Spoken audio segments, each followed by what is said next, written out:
Greetings and welcome. Today, we're going to take a look at Mario Party clones. Or, well, party board games to be less dramatic. The reason I call these games Mario Party clones is simply because they ever so much resemble Mario Party. And also because when you think video game board games and party games, Mario Party is usually one of those you think of. So without further ado, let's take a look at some of those party games that I happen to own. First one is Animal Crossing Amiibo Festival, a rather interesting video game. Animal Crossing Amiibo Festival is not only on one of the most disliked Nintendo consoles of all times, it's also one of the most boring and mundane board games there is. We start the game up and already is the game against us. Touch an Amiibo to the NFC touch point to play. Yeah, the game, as the title suggests, not only features Amiibo, it fucking requires them. Lucky the game included 2 Amiibos. I think there's a single pack too, but that shouldn't be necessary. The game flopped and did only cost 10% of the original price after I think it was 6 or 7 months. Which is quite the price drop, especially for Nintendo titles. I mean, Super Mario 64 DS is still selling for like $40, and yes, I have seen stores that still sells it. Anyway, we put the Amiibo on, and word of advice, remember to remove the Amiibo, else you get this scene.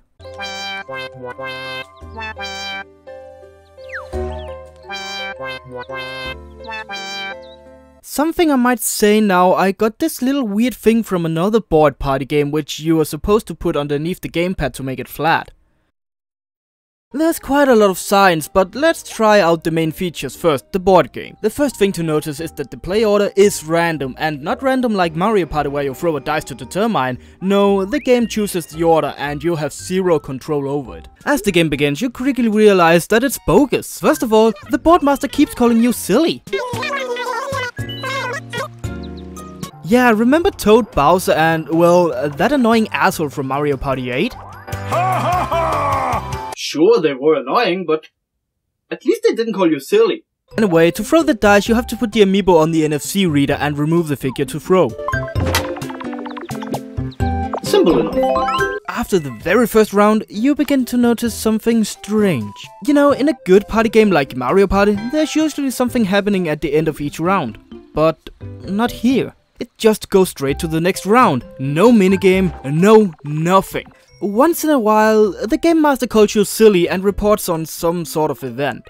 Usually it's the stock market. Yeah, that is probably the best joke in the game.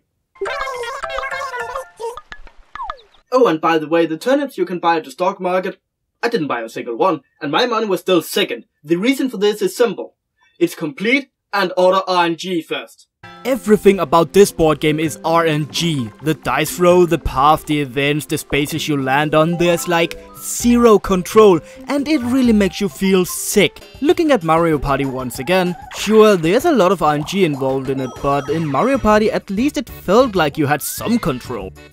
I mean, the minigames was a good way to give you some control. The only luck I had was with that fortune teller lady that gave me a card that yielded 300 coins every time somebody rolled their number 3. And it lasted for 7 days. Yeah, I forgot to mention a full game equals an entire month. And the events you encounter is based on that. The goal of the game is to collect happy points.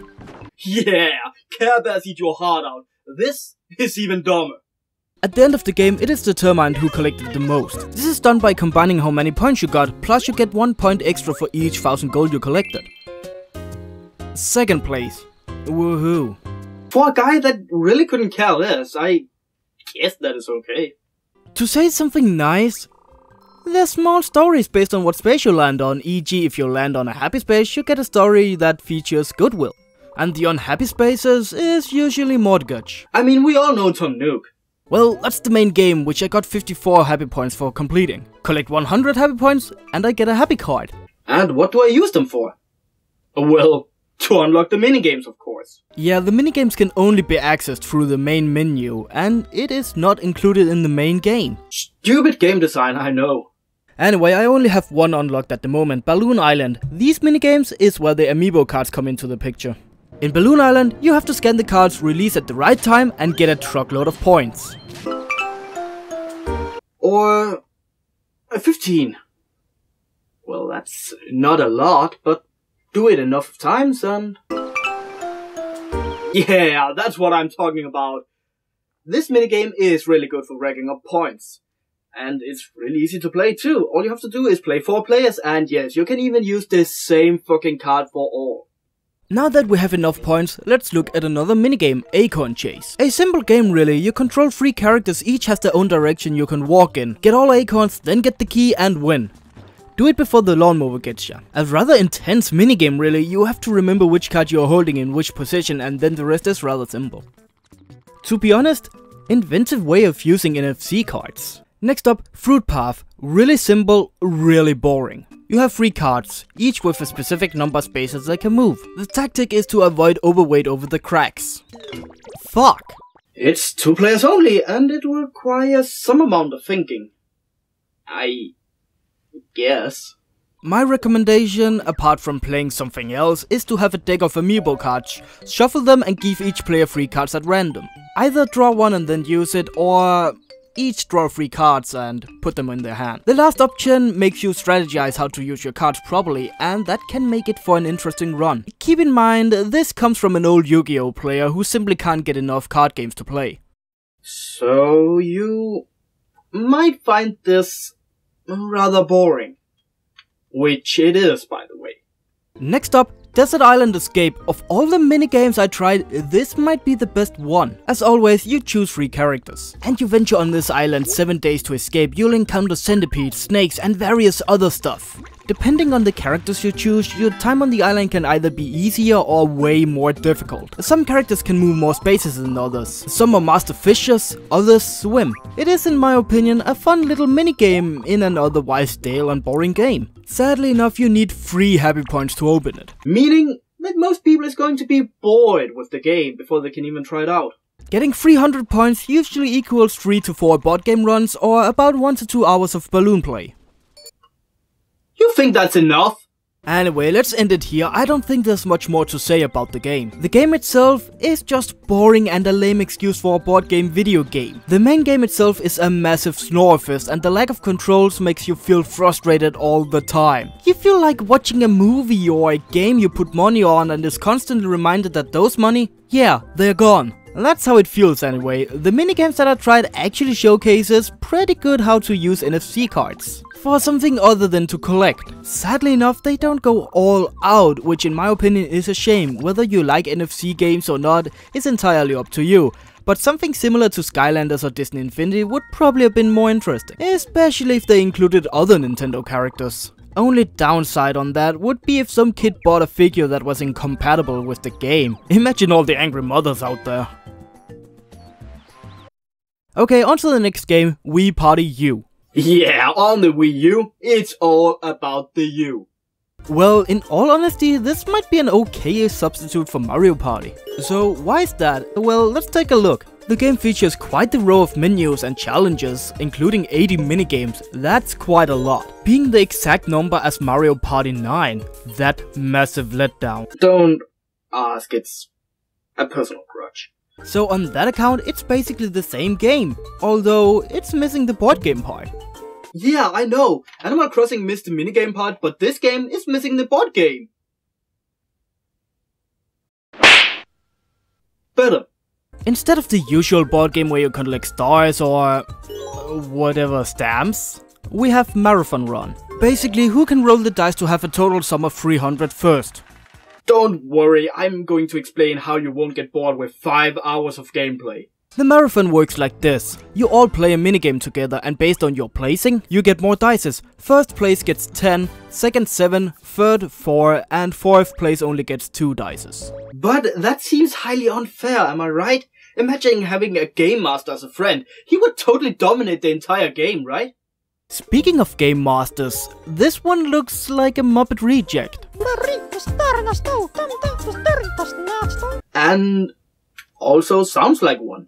But don't worry, there is more than enough different spaces to make it highly competitive. At first, there's usually only move plus 10 and 20 spaces. And the always annoying last place boost. So basically, it's being a big jerk to good players.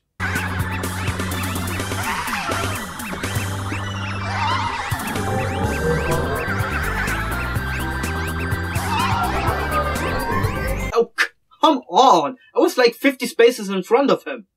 Yeah, last place boost is a bitch if you're first place. Great if you're at last. Then as the game moves on, we get moved back 5 and 10. And the rocket space.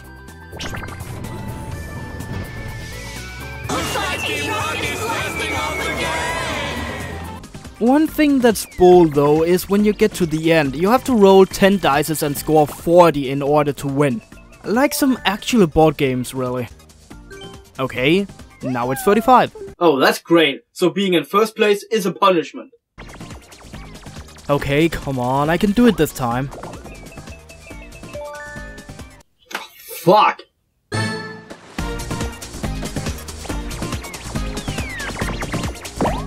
Oh, come on, you better not do that.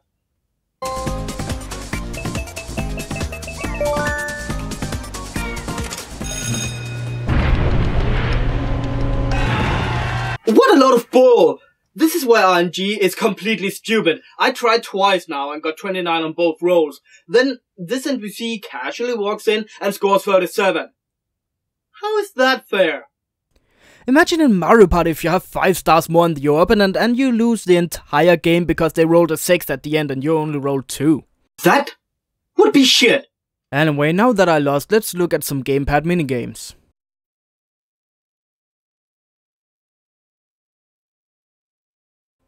Amazingly fun. As you can hear by my voice, I love this game. It's great, it's fantastic, it's sports, it's good, it's great and fun. I love this game.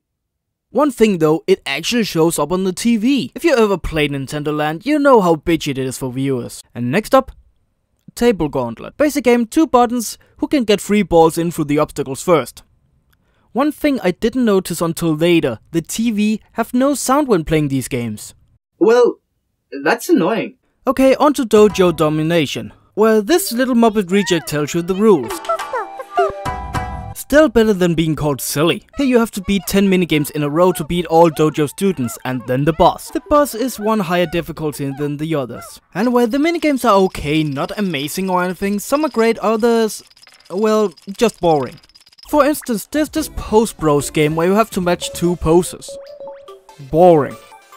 Then we have the ball maze or whatever it's called, where you have to tilt the controller Sonic Secret Ring style, until you make it through the maze. When everything's said and done, a nice mix of minigames and the dojo actually have some funny moments.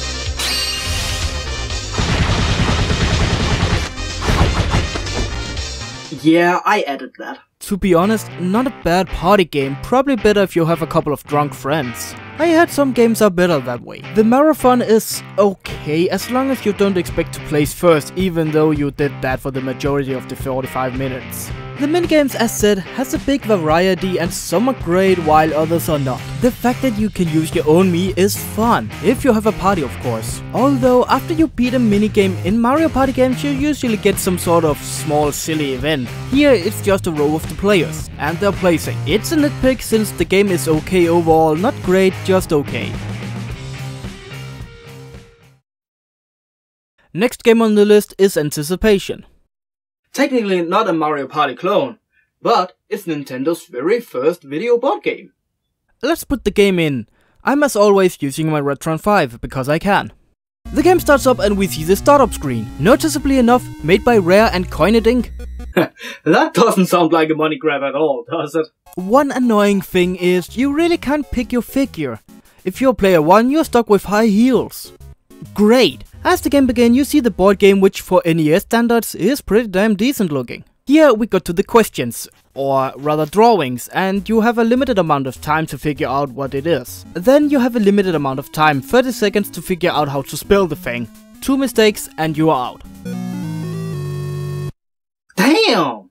Okay, we have a lot of different categories, ranging from math, alphabet, tools, and even whatchamacallit. Yeah, this one is especially hard for foreigners. The key to win the game is to pay close attention to the numbers on the dice shown. Tap in at 3, get the answer correct, and that's how many spaces you can move. Then all you have to do is figure out how many spaces until you get to the color you're missing, do this 3 times and you win. Easy. And here are some pictures I couldn't figure out at all. So leave in the comments below what you think they're supposed to be.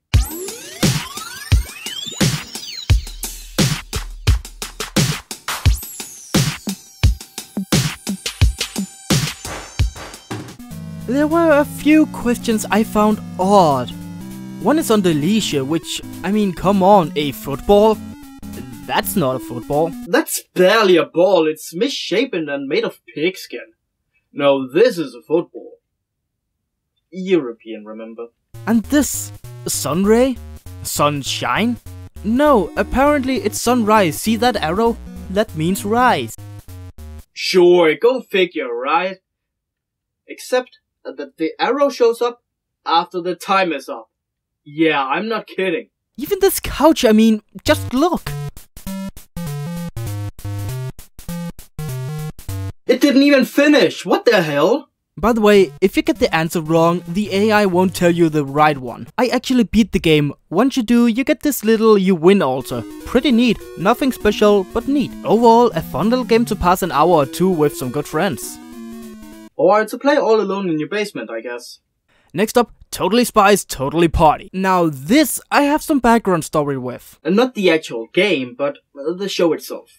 The show features 3 Beverly Hills girls who is all about boys, fashion and occasionally saving the world. You see, they are international spies under the contract with World Organization of Human Protection. Or Whoop if you don't want to say the whole name. Clover the blonde is a living example of someone with too much time and money. She is all about fashion, acting and of course, dating. Alex is the athletic and sometimes nerdy one. Sam is the original geek with probably the highest IQ of the lot. Anyway, I remember watching this occasionally as a kid and finding it a bit more appealing than, say, Kim Possible, which had a similar concept. Anyway, let's put the game in and play.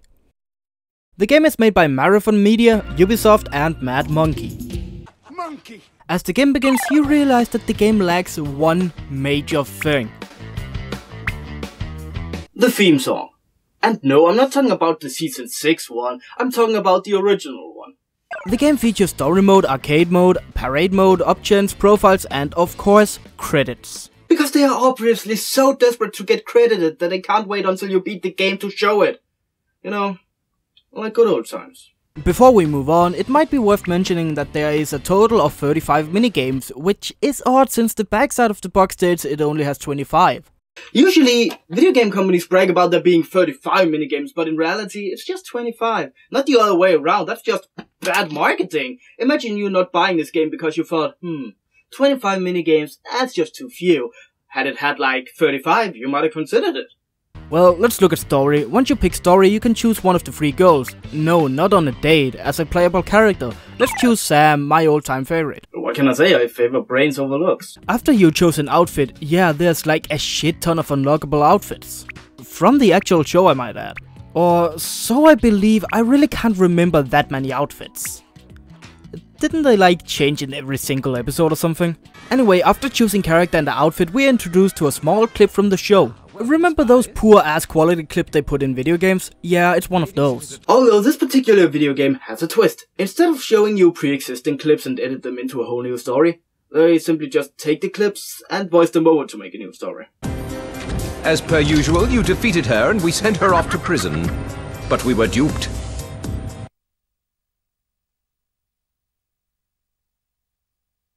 Ah, shit. There's a scratch on the disc. Yeah, if you don't remember because you're so used to downloadable games bought for insane prices on Steam and PSN, back in the good old times, we used discs.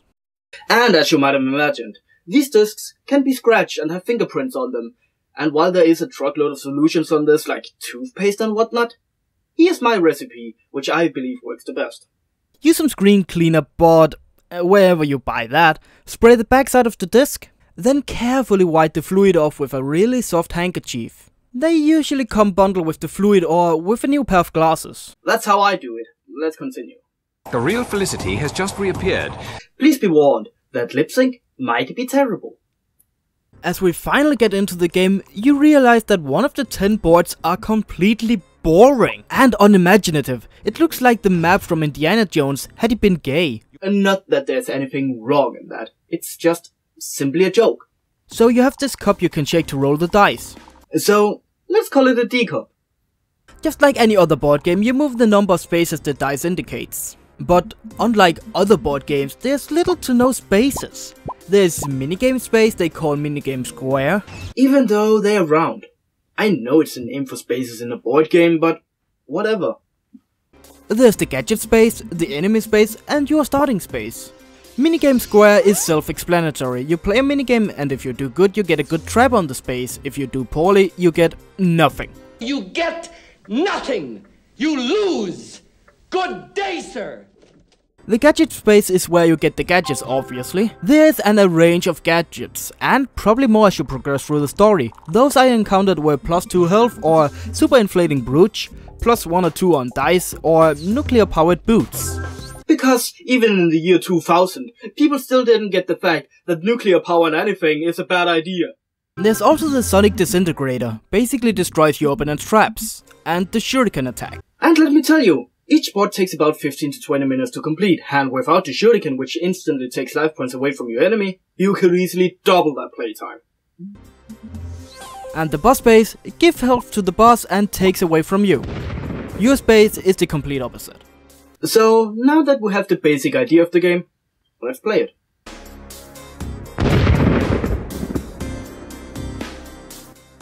Congratulations! You have defeated your first enemy! You are now ready to defend the Earth in style. Well, beat that, boss. I must say, rather boring. And to top it off, Congratulations, Spies! Only you could manage to save the world with such speed! What? Speed! Are you for real? They didn't feel the need to retake that clip? Oh well, it's hilarious as fuck.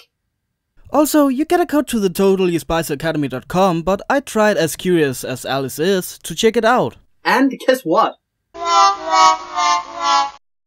And this is what I got. Domain for sale. Really? That's rather odd, since some of the Spies website still functions. Anyway, let's move on. Next up, I believe is a rapist case. Now, hear me out. I know that can't possibly be the case since the game and show was meant for little girls, but just listen to what Jerry says. A number of young girls disappeared recently on Valentine's Day. We found this at the house of each girl who's disappeared. A single drop of this perfume seems to have the same effect as Candy's DVD. The perfume is sold at the Love Center in the Groove. The store is owned by a certain Danny Dave. Missing girls, love potion, a guy behind it? One can only imagine so much. But, to keep it PG, let's pretend he just needs several mates. Or house cleaners. That's probably more PG. Well, let's pick Clover for this one, to be honest. The game sucks. I played against 2 bosses now and already I'm bored to death. The worst thing is probably the end reward. Speed! Yeah, one could only imagine that they would tell you at least something about the case, right? I mean, we all watch detective shows to hear the chief say good work on the case. Right, I mean, screw everything else. That one sentence from the chief makes it all worth it. Who cares that the butler did it?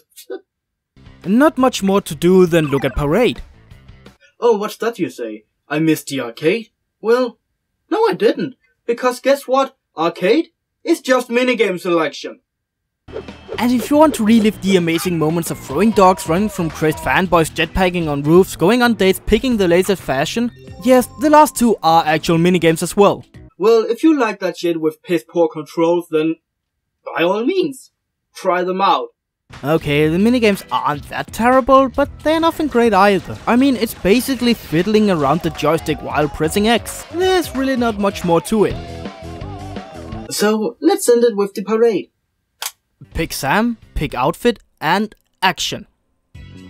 Oh, parade, more like fashion show, and also it's one of those QTE events like in DDR and other music games. It's just poor, I mean really poor. Seriously, it's so fucking poor. It's not even worth it.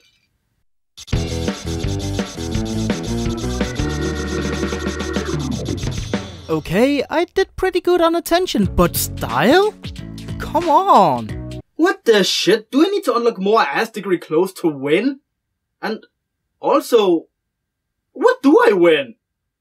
This game has to be a joke. The effort and time they put into this, they could have made at least 2 stages in an action-adventure game. You know, cruising around Malibu and Beverly Hills, fighting enemies in other countries and places, you know, pick some episodes out and turn them into stages, sort of like SpongeBob True for Square, where if you know the show, you'll love all the small details they put into it. But you really can't do that here other than the clothes, of course, but forget unlocking them. You need to beat the boards multiple times to get 100% complete with every character. Shit. Well, let's move on to the last one today. Mary-Kate and Ashley, Sweet 16, License to Drive. And furthermore, it says real girls, real games. Isn't that also a sign outside a gentleman's club? Oh well, let's put it on play.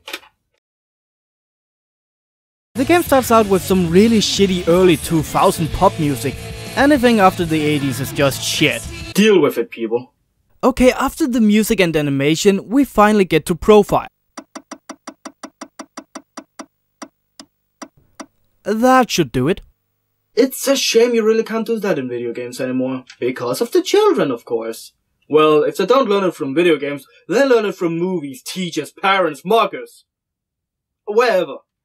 Anyway, as we finally enter the game, we are greeted to new game, load profile, continue saved game, options and credits. Again. Seriously, by now you would think that video games would put it at the end. But no, this has something better. That's the reward for completing the game. It's not much, but let's take a look at the game anyway. Who knows, it might be fun. What the hell, every time you move with the D-pad it makes a honk sound. Well, that's creative. We have 2 options inside Adventure. Why they don't just call it board game or party mode, I don't know. Anyway, we can choose the beach and the mountain. So let's pick a nice day at the beach, shall we? Select character. Okay, let's pick one of the Olsen twins. To be honest, I don't know who is who. And I don't care. Let's pick the first one, which is Blue, I assume. After we pick the character, we get to see this cutscene telling us about the twins' license to drive. Seriously, isn't that too old a joke by now? Anyway, it seems that they also need to arrange their birthday party, and of course they need... Yeah, we'll need cool music, food. Wait, what? Did they say booze? As in alcohol? If I'm not mistaken, you have to be 21 to drink in America. I mean, us in Europe occasionally makes fun of that because our age requirement are 18 and in some places 16. Maybe they celebrate in Europe. Who knows? Boys, don't forget the boys. Yeah, cool music, alcohol and boys. Am I the only one who starts to think that the Olsen twins isn't quite as innocent as they were cracked up to be? Anyway, the plot is stupid. They need to drive around whatever city they are in and pick up friends for the party. And here I might actually tell you how to win the game. There's 4 friends that need to be picked up. Collect as many as you can, including moolah, or money if you don't like slang like me, and yeah. That's basically it. Once all friends are picked up, the game's over. Sort of like a Mario Party, you might think, with the stars and all. Yeah, no. In Mario Party you can casually walk by the star, and if you got enough coins, you can buy one. To be honest, 2 minigames and you have the coins. But here, you have to land on the specific square that the friend is on. Meaning, the game can take hours to complete due to the RNG elements being an ass. Also, the dice is 10-sided and sort of easy to control, unlike other board game video games. But, here's where the shit comes in. There's a space that simply shuffles the board. Meaning, that a friend can move, which makes the game unnecessarily hard. Anyway, you drive around in these cars, which is bigger than most houses. I mean, this isn't Final Fantasy or Golden Sun, you know, once you enter a building it's normal size. No, you can't enter these buildings, meaning they're just background drops. Of course! What I'm trying to say is, it just looks weird. Speaking of weird, look at these girls' driving skills. I think they already found the booze. Anyway, enough stupidness. Once everyone have had a turn, it's time for minigames, and... Well, they suck. What do you expect? There's beach surfing, canoeing, boating. As you might guess, there is a lot of water-related minigames. Maybe they are not in the mountain level. Who knows? After you're done with the minigame, you get points and rank. Don't ask me how it works. It seems though, as I can figure out, that having a friend in your car gives you a bonus of 100 points. What should I buy first? Or not. And the labs give you points too, I think. To be honest, it's just one big fucking mess. Let's continue and... Oh great! The game crashed! Good. Let's try out the mountain then. Shit! That guy was about to jack off. I mean, he is close to a girl, but what kind of a friend does that? Oh no. Not that kind of a friend. Let's move on, shall we? After playing like an hour or so, I realized I have no idea when the game's over. There's even a save function so you can continue at a later time. But here's my problem. There's only 17 minigames. Yeah, 17, that's it. And the game itself is just dull and boring. Looking back at Mario Party, there were always those event spaces, Bowser spaces, stuff like that to make it entertaining. Something to keep it fresh and fun. Here, you have the shuffle space and the reverse space as the most breathtaking thing. Well, nothing left to do than look at the minigames, I guess. Oh, it only shows the name, huh? Well, that's fucking exciting. Can you remember the name of the minigame you wanted to play? Or would a tiny picture of it help out?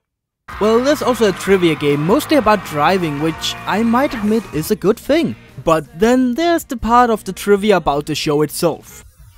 How am I supposed to know that? Well, to be fair, this game was strictly for the fans, so they would probably have an easy time with this. Well, not me. Not at all.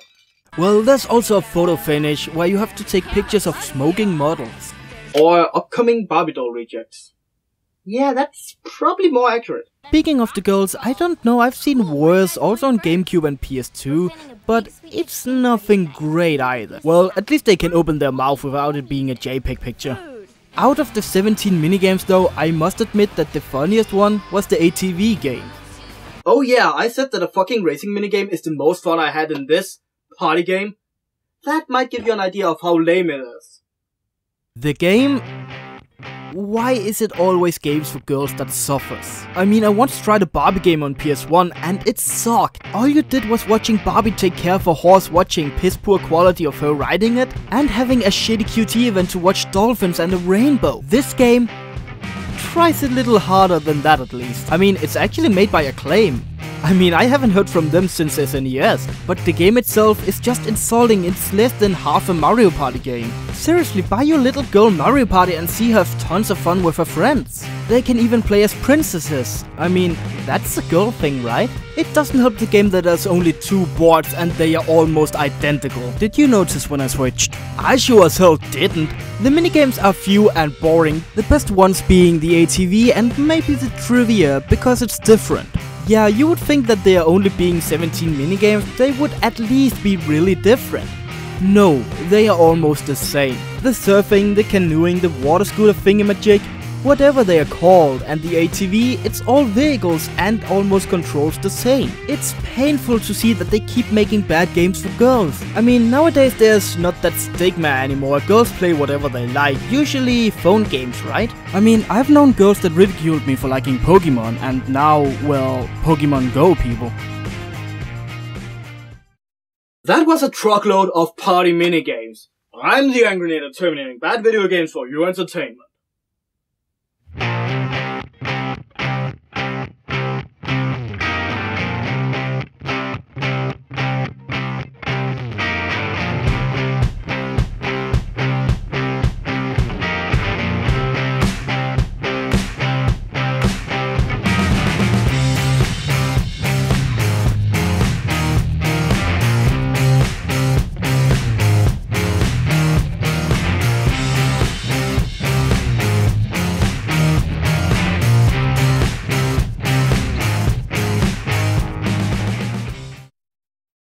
Speed!